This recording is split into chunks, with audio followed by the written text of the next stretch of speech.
çok sevdim bu sirki. 8 ülkenin 8 grubunu da çok beğendim. Güneş Ekotaşyan grubunu çok beğendim.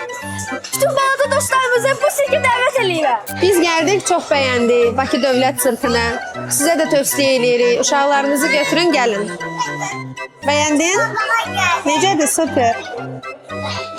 Salam, biz bura sınıfımızla gelmişik 4E. Biz buranı çok beğendik. Herkese salamlar. Biz bura sınıfça gelmişik. Çok güzel bir sirktir. Burada küçük dostlarımızı davet edirik. Hər şey çox gözəl, çox maraqlı. Uşaqlar üçün çox maraqlı oldu. Çox sağ olun. Təşkilatçılara öz minnətdarlığımızı bildiririk. Aşkımıza geldi. Sağ olun. Çok beğendik. Çox maraqlıdır. Biz bugün sinif yoldaşlarımla bir yerde Bakı Dövlət Sirkində olduq. Çox maraqlıydı. Hamınıza tövsiyə edirəm gəlməyinizi.